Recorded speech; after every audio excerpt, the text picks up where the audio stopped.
In the Council's continuing internal debate over how much Dallas's tax increase should be, two members of that body, Councilman Jesse Price and George Allen, continue with their campaign to pare $3.5 million from the $4.5 million recommended allocation from Woodall-Rogers Freeway. At today's council meeting, I asked Councilman Price what his future actions will be. I'm going to ask the public to support me through this newscast and others by coming to the City Council chambers on September the 2nd, attend the public hearing, and tell the rest of the councilmen and the mayor what kind of budget they want. After all, this is what the public hearing is for. Are you getting any support in the council?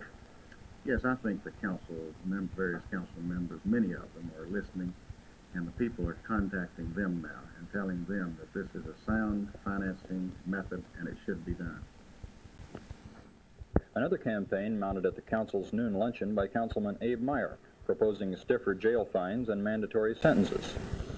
I know one thing, that if you rob a post office, it's a 25-year mandatory sentence. And I think we need sentences on rape for a robbery or whatever in that line of crime, mandatory sentences.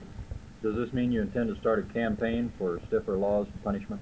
I think the people, we need to wake the town and tell the people to start writing to us, the city council, and they also sent the right to the state, the governor, or lieutenant governor, or the representatives, and whoever's in Austin that they know, and just flood Austin with letters and have this law changed. Also at that luncheon, a new park for Dallas. The Zale Corporation, builders of a new national headquarters here near Stemmons Freeway, presented the council with an 8-acre park. Park board members are expected to recommend that the council accept that park. It will cost the city only maintenance. Bill Reynolds, Channel 8 News at the Dallas City Hall.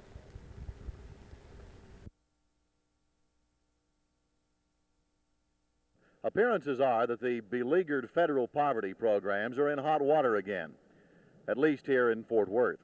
This morning, when government officials and news photographers arrived at City Hall and the courthouse for the regular sessions of the City Council and the Tarrant County Commission, they were greeted by pickets carrying signs which said, in essence, "Leave the NAI in Stop 6. To fully understand why the pickets were proclaiming this desire, you have to go back for some distance. Originally, the OEO, the Office of Economic Opportunity, scheduled the Community Action Agency for operation in Tarrant County. Here, they were to provide services of a varying nature, particularly self-help services, to the residents of the city's minority-populated areas and the poverty districts of the city, and for that matter, throughout Tarrant County. The CAA operated for some time in most segments of the city.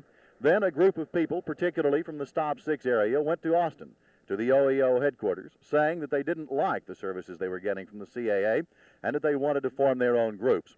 That formed the Neighborhood Action Incorporated, the NAI, which is being asked to remain in Stop 6 at this time. So, for a time, there were separate but equal services, the CAA and the NAI. Then the CAA apparently slowly slipped into a funding organization sort of role, but recently the OEO told them to go back to work in all the areas and to provide services to the communities. The situation which has developed amounts to a popularity contest between the CAA and the NAI. They both draw their funds from the OEO, and both, at least supposedly, are serving the community which they are located in.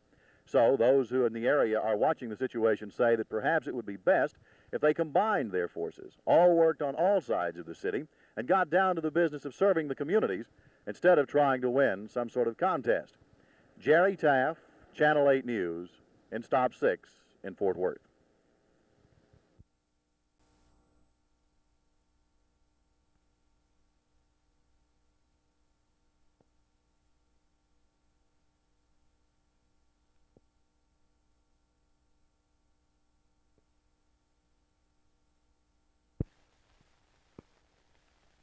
All I can see was an explosion right outside the wall of where I was working. I looked up, saw a blaze of fire, a guy falling through a door.